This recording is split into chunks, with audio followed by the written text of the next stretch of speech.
Good morning dear students. Okay, आज हमारे last chapter का कुछ ग्रामर क्वेश्चन और कवर करेंगे। एंड जो टॉपिक है आज वो है बिल्कुल basic grammatical topics. Grammatical topics like we have some words connectors. उन कनेक्टर्स को हम सेंटेंस में यूज कैसे करेंगे, और कुछ कनेक्टर्स ऐसे हैं जिनका मीनिंग सेम है बट वो कनेक्टर्स सेंटेंस की फॉर्मेशन अलग अलग टाइप बनाते हैं। हमने उसमें से एक दो कनेक्टर्स पहले भी पढ़े हुए हैं, वो है while and then, WEIL while and then. There is one more then, that is DEN, वो है एक्यूजेटिव। जब देयर से देन को चेंज करते हैं तो उसकी स्पेलिंग है DEL, यह है DELL, तो स्पेलिंग में कंफ्यूज नहीं होना। These both words has the same meaning, that is because। इन दोनों वर्ड्स को हम बिकॉज के लिए यूज करते हैं, but what is the difference? What is the reason that we are using these two different words for the same meaning? The reason is both these connectors make the sentence structure different. Means when we use while,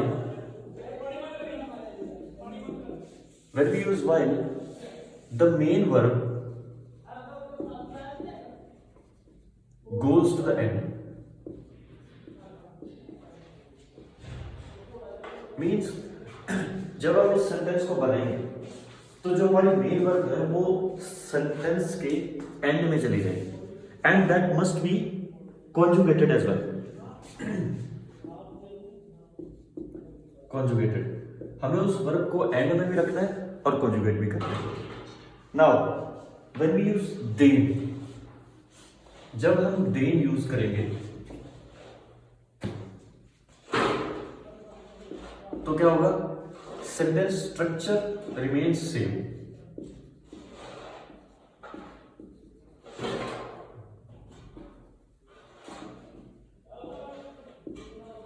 Sentence structure means what we know already, that verb comes at second position.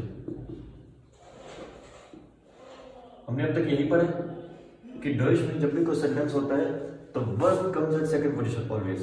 तो जब भी sentence में we will use then, DENN, the sentence structure must be same. Means the main verb must be at the second position after the subject or some other word. I don't know what kind of sentence we are making. Okay. Now we will try to make the sentences. Let's say I want to say he brought an umbrella because it was raining, because it is raining. Okay? Sentence is he brought an umbrella because it is raining. Now we can see that there is because, so that is for sure that we are going to use either while or they. Any one of these words we will use in the sentence. First we will try to make the sentence with the help of while. There are two parts of the sentence. First is this and second is this. And in between these there is a connector, that is our while. Okay. So first we will make this sentence simply with the sentence structure we know. He brought an umbrella. Umbrella is their shrimp. Their shrimp. Okay. Or sometimes we call it their Reagan shrimp. So shrimp. Now we will make the sentence. And brought, the verb is bring. Bring is Nehman. Nehman means bring. तो Neyman को जब हम past form में लिखेंगे तो ये बनेगा नाम, NAHM। आपको ये अब याद करने की जरूरत नहीं है, पास्ट इंडेफिनिट इस सेंटेंस में यूज होगा इसलिए आपको बताया। So this is the past form of name. Now make the sentence. He brought an umbrella. Subject is he, that is F. Verb at the second position, that is Naaman, and the past form of Naaman is Naam. Naam, einen Schrimm. Naam, einen Schrimm. He brought an umbrella because is while, but before using while we have to put a comma here. Okay, nahm einen Schirm while. Now it is raining, subject is it, so s आ गया, is raining. In Deutsch, when we have two verbs together, we don't use both. Means we can see in English we use is and raining together. is एक helping verb है, raining एक verb है, हम दोनों में इकट्ठा use करते हैं। बट डॉइश में ऐसा नहीं होता, हमेशा एक ही वर्ब यूज होती है जो कि मेन वर्ब है। Main verb is rain and rain is रेगनेंट, REGNEN, रेगनेंट। रेगनेंट को जब एस के अकॉर्डिंग कॉन्जुगेट करेंगे ये बनता है रेगनेंट, एस रेगनेंट। और अगर हम यहाँ पे करते हैं इट वाज रेनिंग, तो ये रेगनेंट की जो पास्ट फॉर्म बनती है वो बनती है रेगनेंट, ई एड हो जाता है। ये आपको पास्ट फॉर्म समझने की जरूरत नहीं, सिर्फ सेंटेंस की स्ट्रक्चर समझने की जरूरत है। नाउ यू कैन सी कि हमने वाइल यूज किया है और जो मेन वर्ब है वो सेंटेंस के एंड में चलेगी, राइट। देखिए, क्योंकि इसके बाद कोई ऑब्जेक्ट नहीं है तो सेंटेंस ऑटोमेटिकली यहीं पर खत्म होगा। अगर देन यूज करते, ध्यान से सुनिए, इस सेंटेंस में कोई ऑब्जेक्ट नहीं है, there is no object, so the verb came automatically at the second position. अगर इस सब्जेक्ट में, इस सेंटेंस में ऑब्जेक्ट होता तो वो ऑब्जेक्ट पहले इस प्लेस पे आता, वर्ब हमेशा एंड में जाती है। Reason while is there. Let's put a object or some additional word to the sentence, because it was raining heavily. Okay.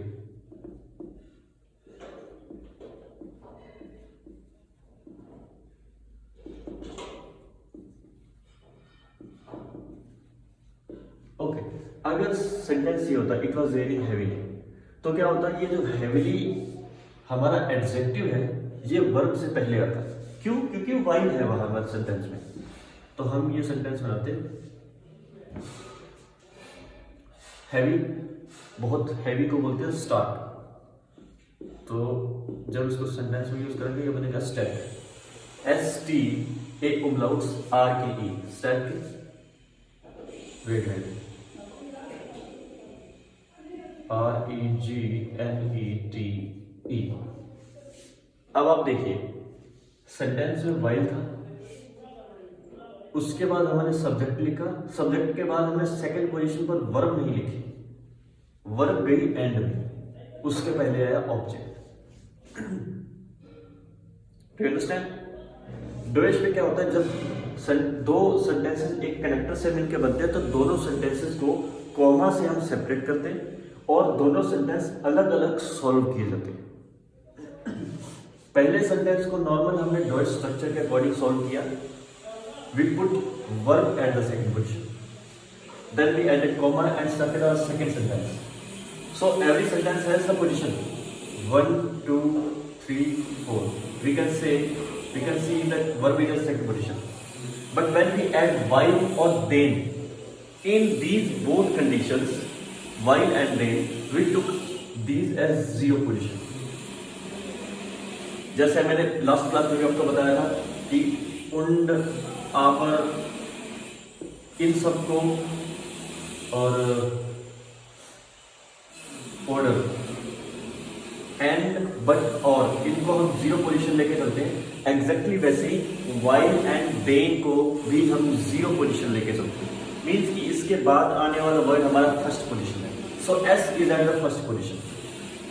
Now according to the rule the verb should be eight second position, but because while is there, while की वजह से हमारी verb है वो and में चलेगी, second position में हमने एडजेक्टिव पुट किया।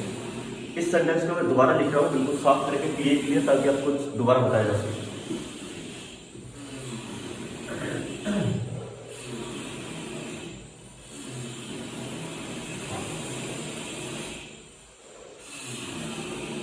He brought an umbrella because it was really heavy। ये इंग्लिश का सेंटेंस को कंप्लीट सेंस नहीं बनाता, लेकिन मैंने आपको समझाने के लिए सेंटेंस लिखा है ताकि आप उस पॉइंट को समझ सकें कि वाइल का डिफरेंस क्या है, किसी सेंटेंस पे इफेक्ट क्या है। बिकॉज से पहले वाले सेंटेंस को एक पार्ट में लो, बिकॉज के बाद वाले सेंटेंस को एक पार्ट में लो। Let's say this is part first, this is part second. First part में कोई भी प्रॉब्लम नहीं है, बिल्कुल सिंपल सेंटेंस है। We will make it the normal with the normal German structure. So now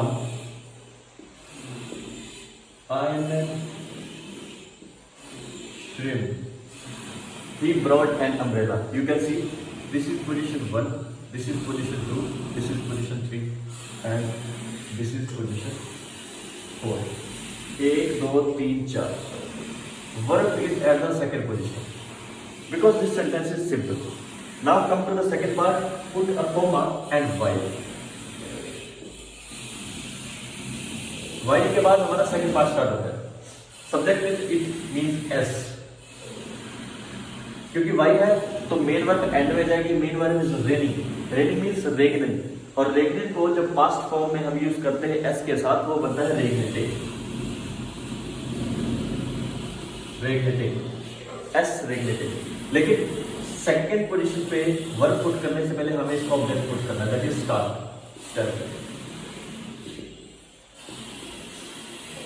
अब ये वर्ब आएगी। यू कैन सी कॉमा के बाद जो वाइल आया that is our zero position, not first. उसके बाद एस subject that is position 1। According to the rule the verb must come at the second position, means एस के बाद हमारी रेगनेट आना चाहिए था, लेकिन यहां पे वाइल प्रेजेंट है इसलिए हमने एडजेक्टिव को सेकंड पोजीशन पे रखा और मेन वर्ब गई एंड में। I hope it is clear now. Now make the same sentence with they। they के साथ अगर ये सेंटेंस बनेगा what will be the difference?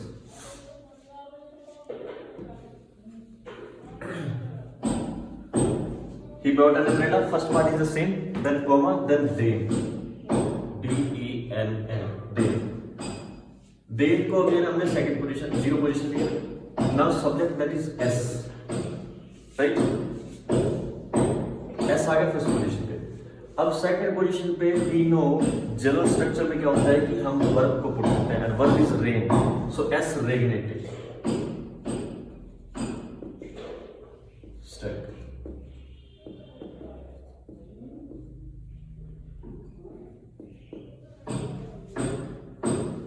Can you see the difference? जब यहां पे वाइल था तो ये जो रेगनेटेड था ये था एंड में और ये स्टार्ट था यहां पे इस पॉइंट पे। अब देन है तो जब देन यूज करेंगे we will make the sentence with the actual German sentence configuration. Means at first position we can put subject और whatever it is, but the second position we have to put the verb always. सो हम वो pattern follow करेंगे। ये है while और then का use. एक sentence और बनाते हैं देन के साथ। I eat an umbrella, I eat an apple because it is healthy।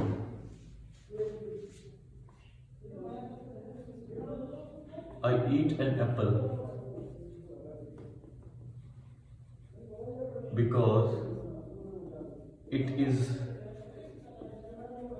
healthy. Before because there is one sentence, after because there is one sentence. Okay, I eat an apple. Ish ऐसे I an apple. Ish ऐसे I an apple. Then हम sentence को then के साथ बनाएंगे. Then की position zero, subject it का आ गया S, that is first position. Second position पे क्योंकि देन है तो सेकंड पोजीशन पे वर्ब आएगा. So is healthy, S is verb आ गई, is gesund. Es ist gesund. Gesund means healthy. Is it clear? You can see, क्योंकि sentence में then present था तो जो भी सेंटेंस आएगा उसके बाद फर्स्ट पोजीशन पे subject that is S, second पे वर्ब दैट इज और थर्ड पे gesund. सेकंड पोजीशन पे वर्ब पुट करनी है जब वहां पे देन प्रेजेंट हो. लेकिन जब देन की जगह हम वाइल को पुट करेंगे तो ये वाली वर्ब है वो एंड में चली जाएगी. लेट्स सी कैसे डिफरेंस होगा सेंटेंस में. हमने यहाँ पे पुट किया वाइल पुट किया तो हुआ क्या कि ये वाला इस यहां से करके एंड में आ गया. This is the difference.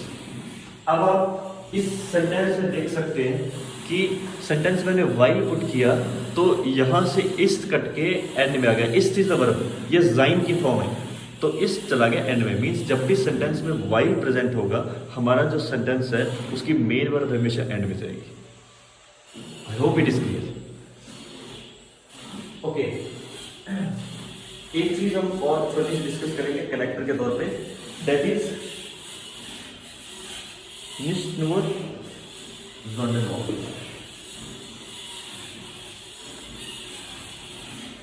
एक कनेक्टर और है,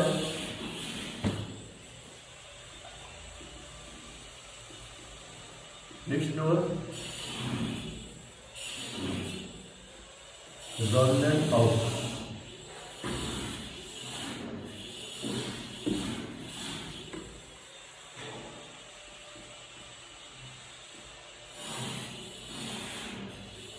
इसका मतलब क्या है? nicht nur, NICS, nicht nur, NUR, nur. इसका मतलब नॉट ओनली,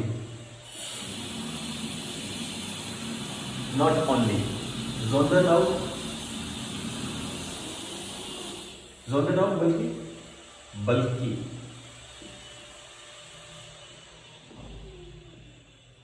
बल्कि ये भी, ये सेंस आती है इसकी. Not only, but this too. But two वाली सेंस ये है genre. SONDERN, genre. Okay, sentence देखिए इसका कैसे बनेगा. यहाँ पे डैश डैश इसलिए लिखा गया क्योंकि ये पार्ट सेंटेंस में पहले यूज होगा, ये पार्ट बाद में यूज होगा. ये दोनों जो पार्ट्स हैं ये एक दूसरे के कंप्लीमेंट्री डिपेंडेंट पार्ट्स हैं. मीन्स कि एक के बिना दूसरा सेंटेंस कंप्लीट, दूसरे इसके बिना ये कंप्लीट नहीं है, इसके बिना ये कंप्लीट नहीं है. जैसे हम बोलते हैं ना कि मैं सिर्फ एप्पल ही नहीं खाऊंगा, मैं ऑरेंज भी खाऊंगा, तो ये सेंटेंसेस एक दूसरे पे डिपेंडेंट है. कि उस केस में यूज होगा. मैं सिर्फ दिल्ली ही नहीं जाऊंगा, मैं अपनी पर्सनल कार में दिल्ली जाऊंगा. इस तरह की चीजें. ठीक है, तो ये सेंटेंसेस हमने बनाने. अभी ज्यादा समय तो नहीं है, हमारी क्लास ऑलमोस्ट ओवर हो रही है, लेकिन ये टॉपिक हम थोड़ा सा डिस्कस कर ले. नेक्स्ट क्लास में इसको कंटिन्यू रखेंगे. Okay, take an example. Okay, sentences.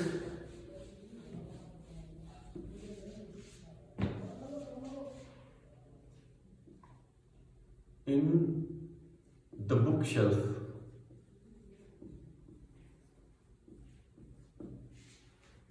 not only the school books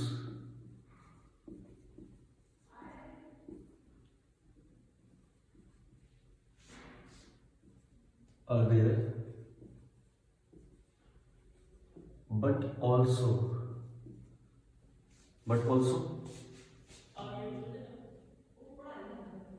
comics. ये सेंटेंस है. यू कैन सी कि इस सेंटेंस में नॉट ओनली बट ऑल्सो ये है.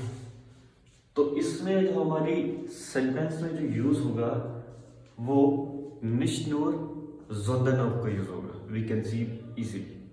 और इस इंग्लिश को डायरेक्ट आप डोइश में कन्वर्ट करने की कोशिश मत कीजिएगा, क्योंकि डायरेक्ट कन्वर्ट होगी नहीं. कभी भी इंग्लिश से डोइश डायरेक्ट कन्वर्ट होता ही नहीं है. ऑलमोस्ट अप्रोक्सीमेट मीनिंग आ जाता है but not exact. So try to make this sentence. हम एक सेंटेंस बनाएंगे, बाकी हम नेक्स्ट क्लास में डिस्कस करेंगे. Okay. Sentence in the book shelf. So इन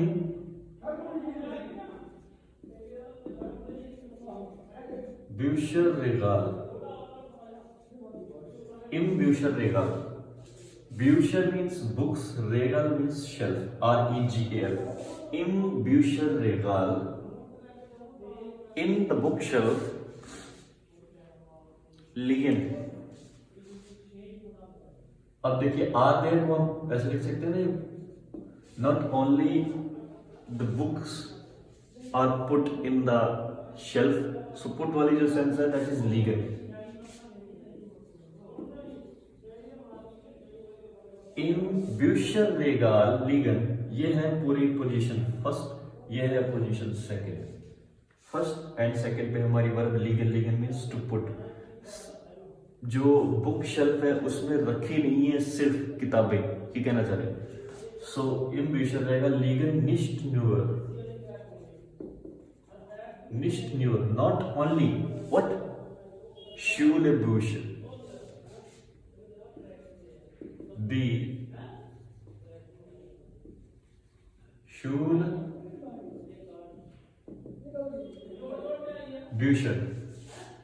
सिर्फ स्कूल की किताबें नहीं है, sondern auch.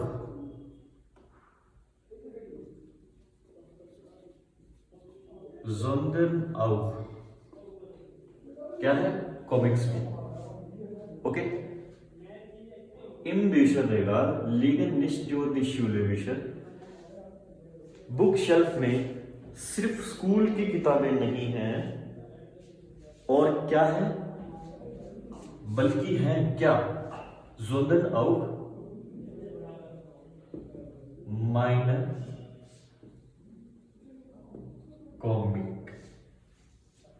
कॉमिक्स. तो कॉमिक्स को कॉमिक्स बोलते हैं डॉइश में, सो दैट्स फाइन. माइने मतलब मेरी, ई ऐड किया क्योंकि कॉमिक्स प्लूरल है. सो आप देख सकते हैं sentence is im Bücherregal liegen nicht nur die Schulbücher, sondern auch meine Comics. Okay. So that is all. Next class में हम इसी टॉपिक से कंटिन्यू करेंगे, इसी सेंटेंस से कंटिन्यू करेंगे. So until then, tata, bye bye.